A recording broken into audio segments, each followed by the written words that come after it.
Tell me what your life was like before you died.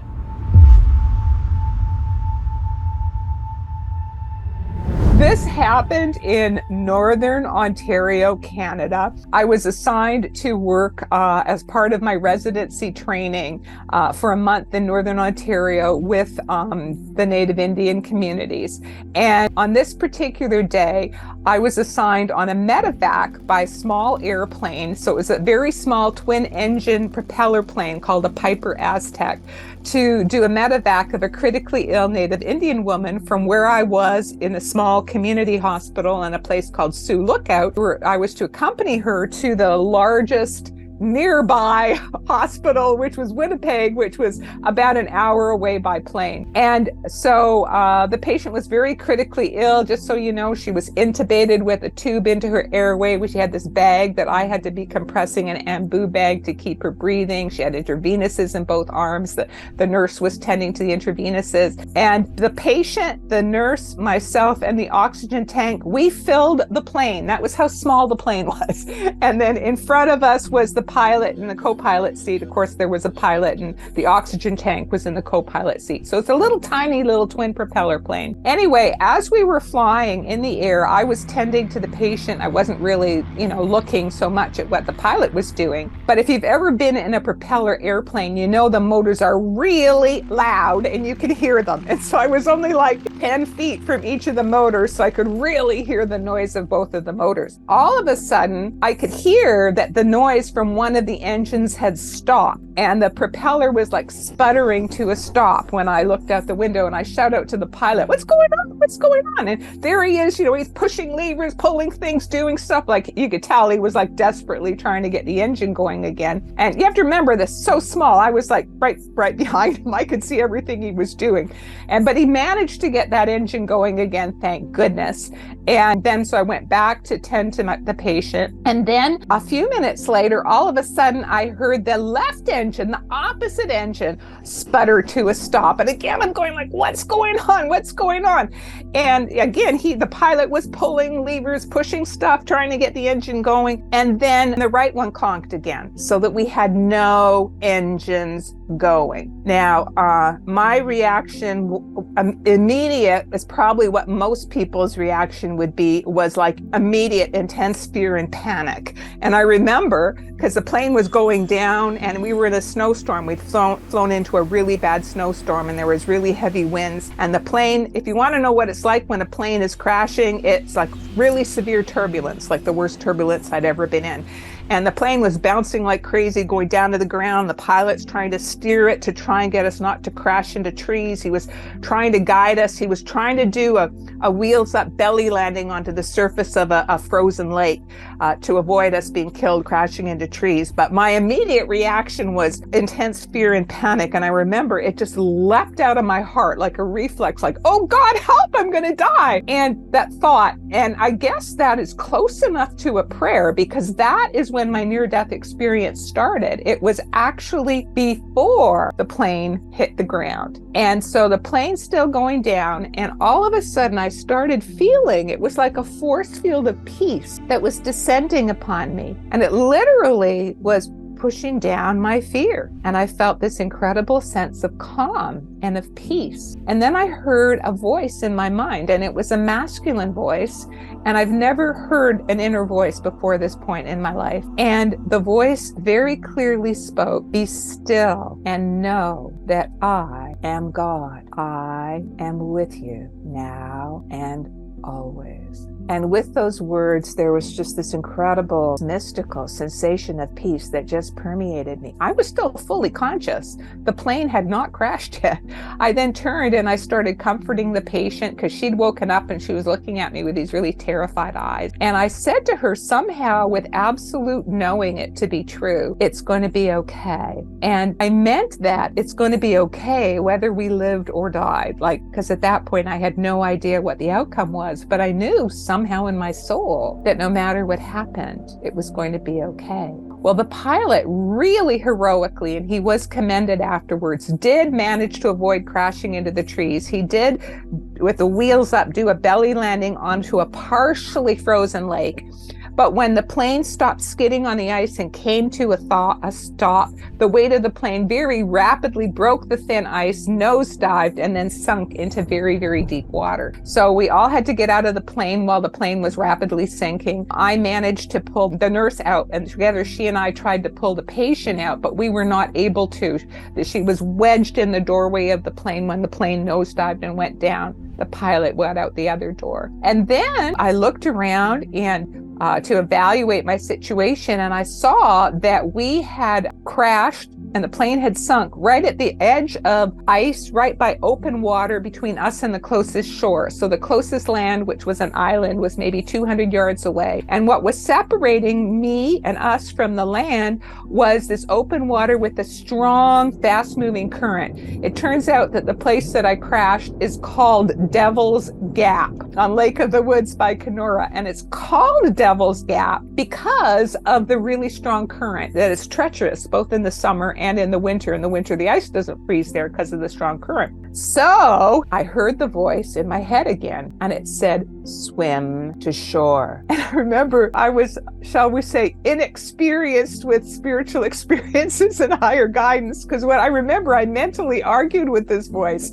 No, I've taken lifeguarding. They say you're not supposed to swim to shore. You're going to drown if you swim. And the pilot was shouting, try to get on the ice, try to get on the ice. And so instead of listening to my inner guidance, I turned away from the shore and I swam towards the ice and I tried to get on the ice. Well, the ice was too thin and it took a tremendous amount of struggle. And you have to remember, this is in the winter in Canada. It was below zero. It was in the middle of a blizzard, strong winds. I was wearing a heavy winter coat, heavy winter boots in the water. They were just carrying me down like dead weights. And it took a lot of energy just trying to stay on the surface, trying to get on the ice, but I could not get on the ice. It was too thin. The voice repeated, swim to shore. And finally, the third time the voice said, swim to shore, I finally stopped struggling and I turned and I started swimming to shore. Now, it was a really long and a really difficult swim. And part way to swimming to shore is when my near-death experience deepened. And what happened was, all of a sudden, I heard this whooshing, roaring noise again, similar to what I heard in the Kundalini awakening. And then suddenly, I found my consciousness maybe 20 or 30 feet above my body. And, it's more complicated than that because my body was still alive. My body was still trying to swim to shore. So it was actually like my consciousness was two places at the same time. And I compare it to like a split screen TV where you have the big image and you have the little tiny image. The big image of my consciousness, or most of my consciousness, was up above my body, maybe 20 or 30 feet above my body. But there was still the little image, a little part of my consciousness that was in my physical body, desperately trying to swim to shore at the same time. Then what happened is the bulk of my consciousness went higher. And I went into this place or realm or state of consciousness, it's hard to know what to call it, that was this incredible place, state, realm that was filled with this beautiful, soft white light, soft, glistening, bright white light. It was a dark and stormy day in the world down below, but where I went to was this incredible, beautiful white light. And while I was in this realm of light, I just knew things. I didn't hear a voice explaining things to me. No, nothing like that. Although I did for a second, I did see a face of light, a luminous face of light, and then it sort of shifted into the cloud-like perimeter. But it's just somehow my soul absorbed or knew things. And what my soul knew or remembered, it's hard to say, I just knew, is that I knew that this incredible love that I was feeling was the love of the higher power, or what I had been raised to call God. And what I was experiencing God to be was not anything like what I'd been taught God supposedly was like.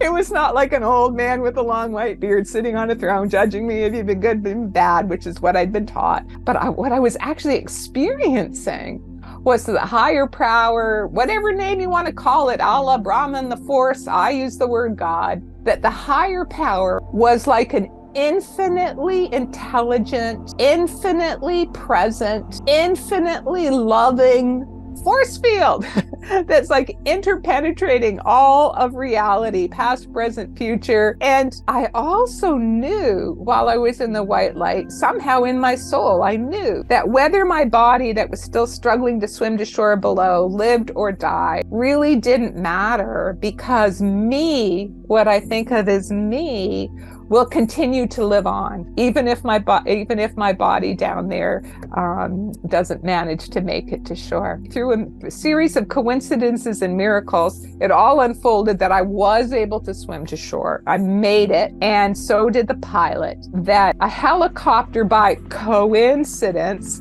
had touched down about 5 miles from where we had crashed, and by coincidence, there was an Air Canada plane directly over us that heard our Mayday message when we crashed, relayed the message to the ground. The helicopter pilots, who actually didn't even know each other, they just met because they were grounded, got in the helicopter, looked for us, were able to find us, and were able to fly us to the closest hospital. And I remember I'm still out of body and partly in my body throughout the rescue. You know, I'm watching from above as they land on the hospital driveway, and the emergency staff come out with their stretchers and, you know, put me on the stretcher. They wheel me in the emergency department.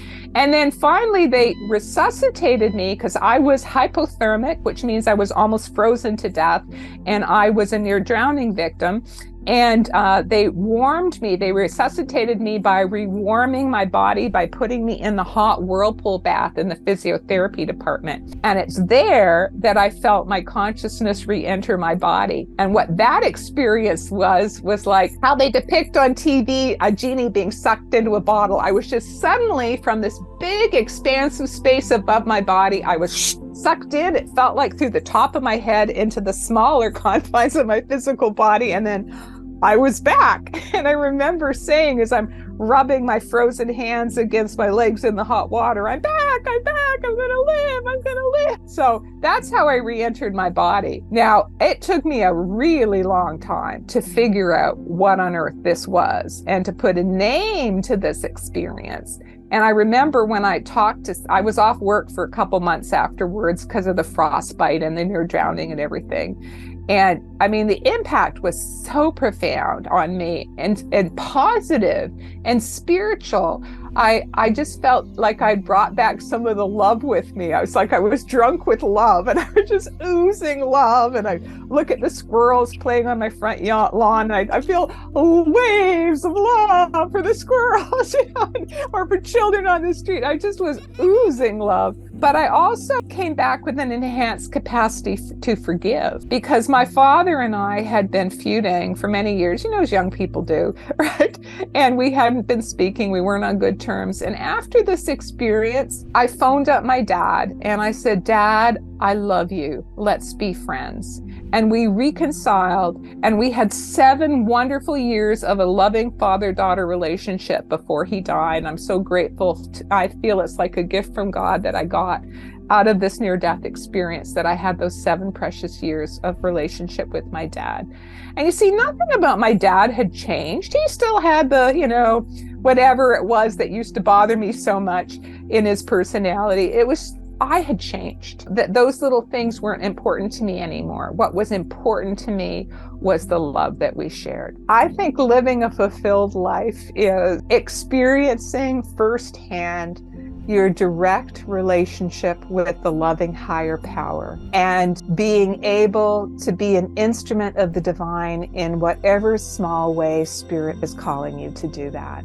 And that is what gives me fulfillment. Everything's going to be all right. Everything's going to be fine. I define God based on my personal experiences of God, rather than a mental construct or anything I've read in a book. And how I experience God, how I've experienced God through the blessed glimpses that I've been given, is of this incredible, loving force with infinite intelligence that has this beautiful plan for all of us to have these wonderful, very diverse, very interesting experiences as our souls are learning and growing through many incarnations over many lives, and that it's the divine design of this loving intelligence force that we're all going to have a happy ending, that we're all eventually going to find our way home. We might get lost for a while, for a long time, but this is what I perceived, and that's the beauty of the divine plan, is that we're all going to make it home in the end, and that